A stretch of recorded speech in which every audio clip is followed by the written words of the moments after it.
السلام عليك يا رسول الله السلام عليك.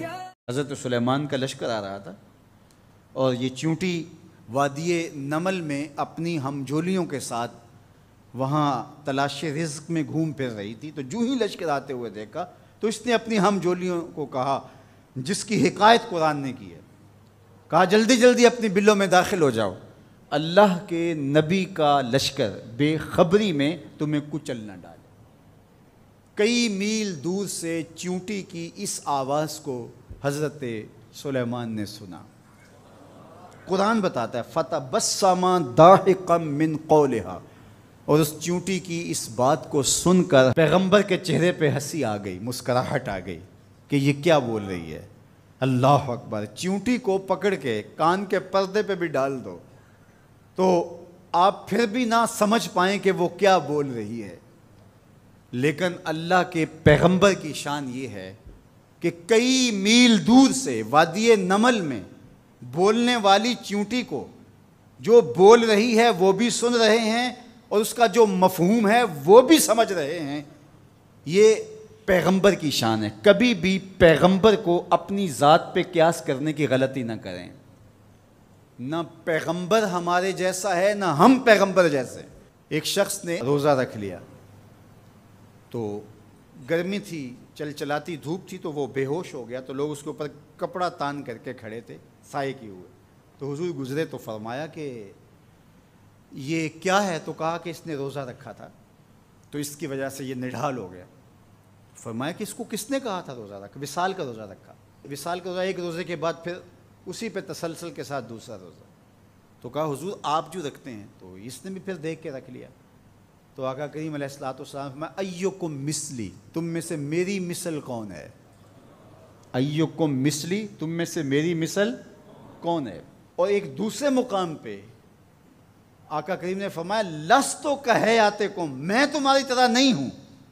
کبھی کہا ایکم مثلی، تم میری طرح نہیں ہو، کبھی کہا میں تمہاری طرح نہیں ہوں. تو یہ غلطی کبھی نہیں کرنی چاہیے کہ اپنے آپ کو نبی پر قیاس کریں یا نبی علیہ السلام کو اپنی ذات پہ قیاس کریں. اللہ نے ان کو جو صلاحیتیں، جو شانیں، جو عظمتیں اور جو امتیازات عطا کیے ہیں وہ انہی کا خاصہ ہے.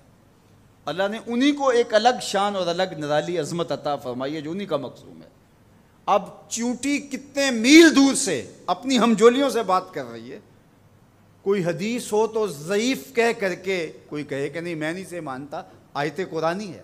فَتَبَسَّمَ ضَاحِكًا مِّن قَوْلِهَا، چیونٹی کی اس بات کو سن کر اللہ کا پیغمبر مسکرانے لگا کہ یہ کیا کہہ رہی ہے.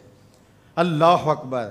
یار حضرت سلیمان علیہ السلام چیونٹی کی بات سنیں بھی اور جو وہ کہے اس کو سمجھیں بھی اور اس بات پہ مسکرائیں بھی اور چیونٹی بھی کئی میلوں پہ ہو. یہ شان اس پیغمبر کی ہے کہ جو مسجد اقصیٰ میں تیرے نبی کے پیچھے مقتدی بن کے کھڑا ہو. جب مقتدی کی سماعتوں کا یہ عالم ہے تو مقتدا کی سماعتوں کا عالم کیا ہوگا. اس لیے میرے اور آپ کے آقا و مولا نے ارشاد فرمایا جو میں دیکھتا ہوں وہ تم نہیں دیکھ پاتے، جو میں سنتا ہوں وہ تم نہیں سن پاتے. تو جب سلیمان علیہ السلام اتنی دور سے چیونٹی کی آواز کو سن بھی لیں اور اس کی سرسراہٹ کے مفہوم کو اخذ بھی کر لیں اور اس پہ آپ جو ہے وہ جواب بھی دیں، فَتَبَسَّمَ ضَاحِكًا مِّن قَوْلِهَا، تو پیغمبر چیونٹی کی آواز کو سن لے تو مدینے والا امتی کی آواز کو نہیں سننے کا. تو یہ شان ہے خدمت گاروں کی، سرکار کا عالم کیا ہوگا. اللہ نے شان عطا کی ہے، اللہ نے عظمت عطا کی ہے. اب اس چیونٹی کو امام راضی کہتے ہیں قیامت تک آنے والی چیونٹیوں کا سردار بنا دیا. کیوں؟ اس لیے کہ اس چیونٹی کو اس بات کا علم تھا کہ اللہ کے نبی کا لشکر جان بوجھ کر ننھی جان کو بھی ضائع نہیں کر سکتا. یہاں ایک لمحے کے لیے رکیے اور اس مفہوم کو اچھی طرح ذہن میں اتار لیجئے، اپنے اندر راسخ کر لیجئے. نبی کی تربیت پانے والا لشکر جان بوجھ کر کے ننھی جان کو بھی ضائع نہیں کر سکتا، اور جو اپنے بدن سے بم باندھ لے اور انسانوں کے انبوہ میں گھس جائے اور پھر بم پھٹے اور چھوٹے چھوٹے بچوں کے جسم کے ٹکڑے اور گوشت کے لوتھڑے بھی دیواروں سے چپک جائیں اور فرش خون سے بھر جائے اور وہ سینے پہ ہاتھ رکھ کے ذمہ داری قبول کرے، وہ نبی کا لشکر تو نہیں ہو سکتا، کسی شیطان کا لشکر ہو سکتا ہے۔ تو اس چیونٹی کو اللہ تعالیٰ نے قیامت تک کی چیونٹیوں کا سردار بنا دیا۔ قرآن مجید کی 114 سورتوں میں سے ایک سورت کا نام اس چیونٹی کے نام پہ رکھ دیا۔